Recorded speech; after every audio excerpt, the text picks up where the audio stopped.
Assalamualaikum warahmatullahi wabarakatuh. Selamat siang Bu Helda, apa kabarnya hari ini? Waalaikumsalam, selamat siang Bu. Apa kabar juga Ibu hari ini? Alhamdulillah saya sehat Bu. Nah, 3 hari yang lalu saya sudah menyampaikan kepada Ibu, saya akan mendapatkan tugas untuk melakukan supervisi di kelas Ibu. Nah, untuk supervisi akademik ini ada 3 tahapan nanti yang akan kita lalui, yaitu yang pertama praobservasi, yang kedua observasi, yang ketiga adalah tahapan pasca observasi.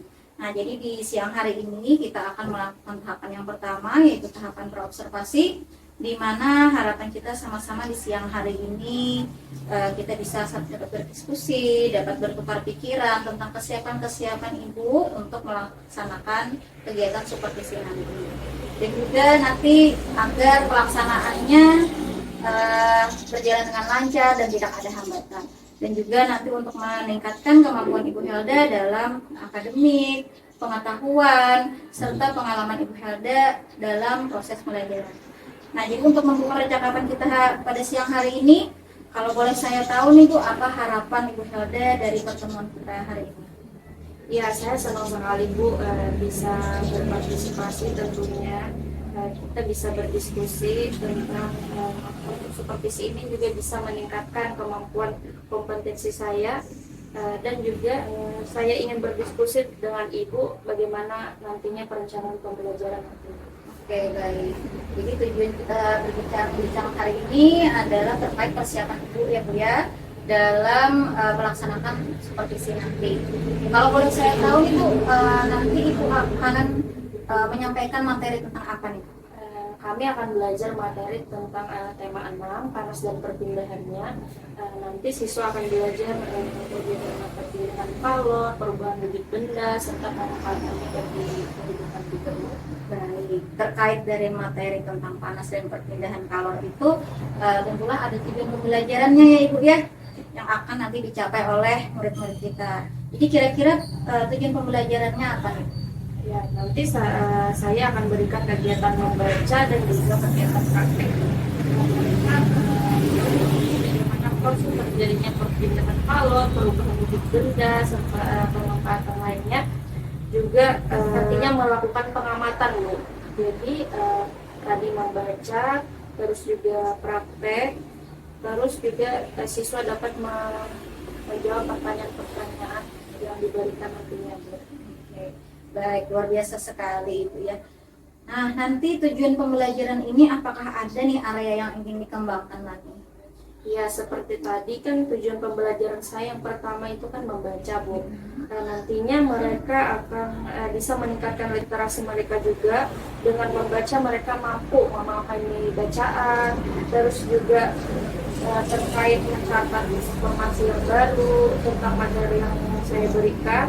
Terus juga dapat meningkatkan literasi mereka dalam membaca. Terus kedua Bu, dalam tujuan pengamatan nanti mereka akan melakukan pengamatan bersama kelompoknya. Nanti mereka bisa berdiskusi, berkolaborasi dengan teman-temannya serta bisa menjawab pertanyaan-pertanyaan yang didiskusikan dalam kelompok tersebut. Oke, jadi ada kerjasama yang baik ya Bu ya antara murid. Jadi area yang akan Ibu kembangkan tadi, yang pertama untuk meningkatkan literasi siswa, kemudian yang kedua supaya murid itu bisa berkolaborasi juga, kemudian saling berdiskusi antara satu yang lainnya. Luar biasa sekali. Nah, kalau boleh saya tahu nih Bu, apa aja yang sudah dipersiapkan untuk kegiatan supervisi ini? Yang pertama-tama saya membuat RPP yang berdimensiasi, terus juga mencantumkan KSI dan juga budaya positifnya. Seperti yang Ibu beri bimbingan kemarin kan, bagaimana caranya mencantumkan KSI dalam RPP. Terus selain RPP juga Bu, saya akan menyiapkan LKPD-nya bagi siswa. Pertama dalam 3 kelompok yang berbeda-beda Bu. Jadi LKPD-nya itu dalam 3 kelompok tadi berbeda-beda. Terus juga saya menyiapkan asesmen penilaiannya Bu. Dari 3 kelompok itu pastinya juga penilaiannya berbeda-beda. Nah, jadi kalau boleh tahu nih Bu, strategi yang Ibu gunakan di RPP nanti untuk pembelajaran besok itu apa aja? Ya, strategi yang saya gunakan itu mencoba berdiferensiasi Bu. Ternyata siswa yang siswa di kelas saya itu ada gaya belajarnya ada 3 kelompok, Bu. Terutama ada yang minatnya visual, terus audio visual, dan juga kalau siswa yang aktif itu ada juga yang kinestetik, Bu.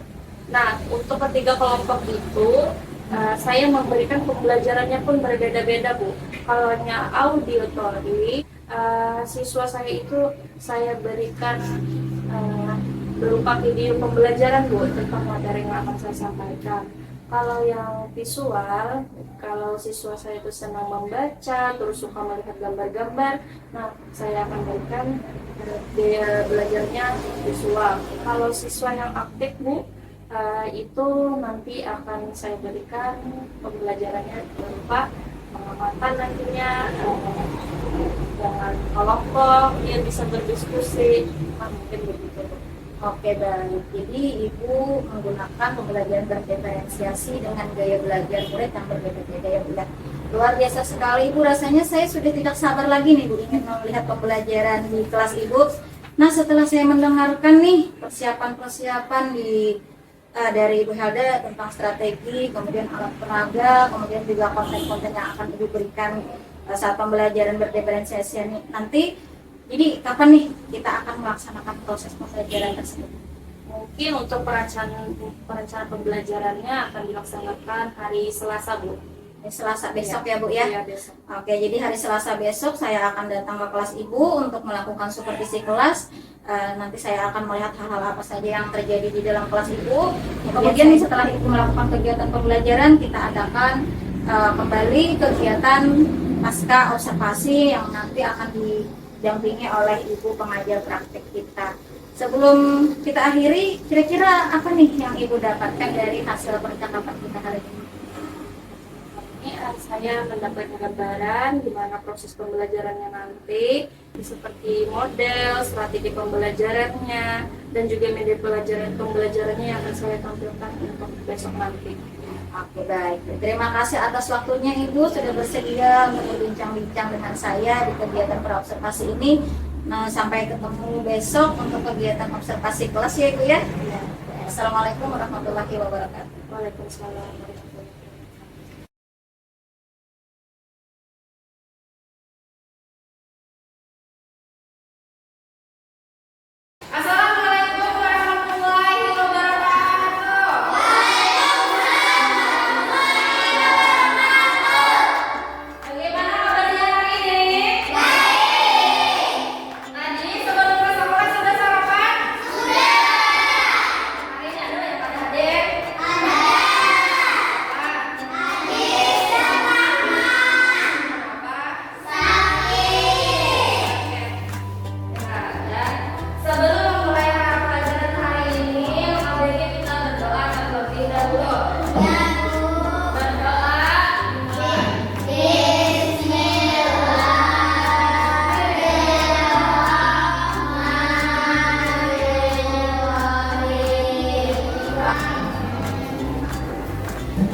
Saya maju.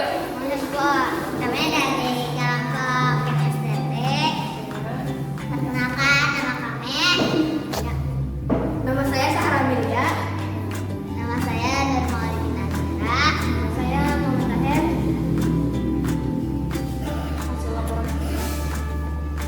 Laporan kami. Judul energi panas dan perubahan wujud benda. Tujuan mengamati perubahan wujud benda. Alat dan bahan es batu dan wadah. Langkah-langkah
Assalamualaikum warahmatullahi wabarakatuh. Bu Helda.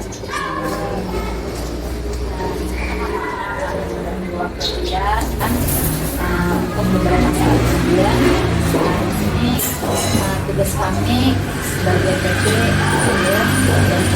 dan budaya sebagai CBP, di mana pada hari ini adalah terkait dengan pendampingan individu 5. Tema pendampingan individu 5 ini adalah rancangan program yang berpihak pada murid.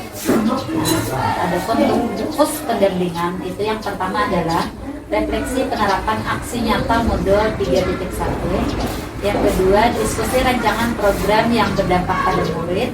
Yang ketiga, diskusi perkembangan komunitas praktisi yang dijalankan di sekolah serta implementasi dari rencana pemakaian media untuk berbagi perangkat sejarah. Di dalam pendampingan individu 5 ini, sini juga ada diagendakan terkait dengan kegiatan observasi pembelajaran kemarin yang sudah dilakukan oleh Ibu Helda dan juga Ibu Nurhidayah. Nah, di sini juga diagendakan ada PE5 ini, yaitu dialog pasca observasi.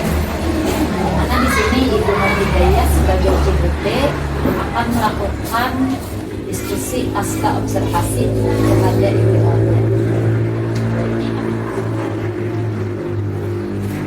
Terima kasih Bu Nabaila atas waktunya. Baik. Assalamualaikum warahmatullahi wabarakatuh, Ibu Helda.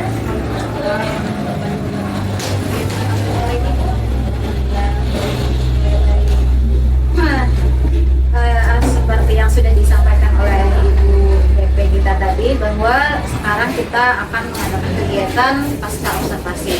Jadi dalam percakapan pasca observasi ini, saya akan memberikan pertanyaan-pertanyaan kepada Ibu Helda terkait dengan jalannya observasi yang sudah saya laksanakan kemarin hari Selasa.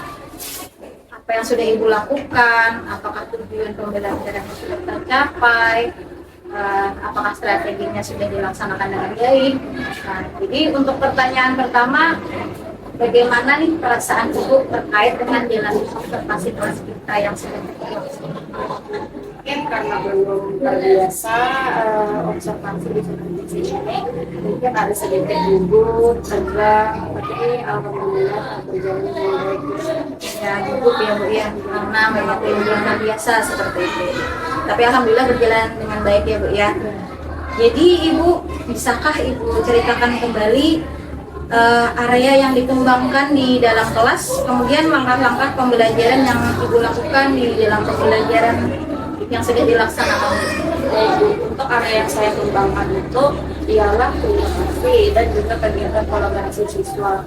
Adapun kegiatan yang saya lakukan, yang pertama itu membuat RPP berdiferensiasi, juga terintegrasi dengan KSE, juga membuat anak itu menjadi kelompok-kelompok kecil sesuai gaya belajar siswanya, Bu. Oke, jadi yang Ibu kembangkan tadi areanya ada literasi ya Bu ya, kolaborasi dan juga diskusi antar temannya Bu ya. Kemudian langkah-langkahnya juga Ibu tadi udah membuat RPP berdiferensiasi, kemudian juga terintegrasi dengan KSE. Kemudian Ibu membagi kelas itu dengan tiga kelompok ya Bu ya, kelompok kecil. Jadi kelompok apa saja Ibu? Kelompok visual, visual, terus juga kinestetik. Oke, kelompok visual, auditori, kemudian kinestetik ya Bu ya. Jadi area pengembangannya tadi sudah. Jadi sejauh mana nih Bu area pengembangan yang sudah Ibu sampaikan itu, apakah sudah terlaksana dengan baik atau seperti apa Ibu? Menurut saya alhamdulillah sudah berjalan baik, tapi sedikit banyaknya mungkin masih ada kekurangan. Ya, ini sudah sesuai dengan apa yang diharapkan, tapi walaupun dalam kenyataannya memang ada kekurangannya ya Bu ya. Jadi menurut Ibu kendala apa saja nih yang Ibu hadapi selama melakukan proses pembelajaran? Mungkin kendalanya ya masih terdapat siswa yang kurang aktif dalam kelompoknya, terus juga sulitnya manajemen waktu. Ada siswa yang kurang aktif ya Bu ya, dan manajemen waktu. Kira-kira itu kenapa Bu siswanya tidak aktif? Setelah saya tanyakan kepada siswa yang kurang aktif, kata dia belum sarapan. ya sarapan. Terus juga untuk manajemen waktunya, waktunya sudah istirahat, mungkin nantinya bisa lebih efektif lagi untuk manajemen. Jadi anak itu tidak aktif karena dia merasa lapar ya, dia belum sarapannya. Kemudian juga manajemen waktu itu karena kita terus melakukan pembelajaran, jadi tidak terasa waktunya sudah masuk ke jam istirahat ya Bu ya. Nah, jadi dengan adanya kendala-kendala itu tadi, nah Ibu sebutkan tadi, adakah solusi dari Ibu menangani masalah tersebut? Mungkin nantinya saya sampaikan tadi kepada siswa pentingnya sarapan sebelum sekolah, sebelum belajar, agar konsentrasinya juga bagus. Manajemen waktunya mungkin bisa menentukan durasi kepada siswa dalam kesepakatan bersama agar terjadinya waktu yang lebih efektif. Oke, baik. Jadi anak nanti akan diingatkan lagi untuk pentingnya sarapan. Kemudian nanti waktunya setiap kegiatan nanti ditentukan durasinya seperti itu ya Bu ya. Oke, baik Ibu. Semoga nanti harapan Ibu itu dapat terrealisasi ya Bu ya, dan dapat dilaksanakan dengan baik. Oh iya Bu, kalau boleh tahu apa nih Bu? Mau melakukan apa yang tadi Ibu rencanakan? Mungkin besok nantinya sebelum pulang bisa saya sampaikan lagi pentingnya sarapan sebelum berangkat ke sekolah. Mungkin untuk waktunya bisa diefektifkan. Oke, jadi rencana Ibu akan melaksanakan secepatnya Bu ya, kalau bisa besok ya Bu ya. Oke, siapa yang dapat membantu untuk merealisasikan rencana Ibu ini? Yang tadi kan gurunya yang mengingatkan, bisa juga dengan temannya, juga bisa guru-guru yang lain, dan bisa juga berkolaborasi untuk mengingatkan kembali pentingnya sarapan dulu sebelum sekolah. Oke, jadi nanti akan berkolaborasi bersama guru ya Bu ya. Kemudian murid juga saling mengingatkan apabila mungkin nanti terlupa ya Bu ya, untuk rencana yang akan dilaksanakan tadi. Baik Ibu, yang terakhir nih Bu, apa nih perasaan Ibu setelah kita melakukan percakapan pasca observasi ini? Alhamdulillah sudah ada solusinya. Saya jadi bisa lebih baik lagi dalam menerapkan proses pembelajaran di kelas yang nantinya tadi bisa memanajemen waktu dengan baik. Alhamdulillah sudah plong ya Bu ya, solusinya sudah dapat Ibu dan teratasi seperti itu. Baik Ibu, terima kasih atas semua jawaban Ibu. Kemudian terkait umpan baliknya dengan kegiatan pasca observasi kali ini, akhirnya rangkaian kegiatan supervisi akademik sudah selesai, dari mulai percakapan praobservasi, kegiatan observasi, kemudian juga percakapan pasca observasi. Saya ucapkan terima kasih sebanyak-banyaknya juga kepada Ibu Laila telah mendampingi kami dalam melakukan kegiatan ini. Saya ucapkan assalamualaikum warahmatullahi wabarakatuh.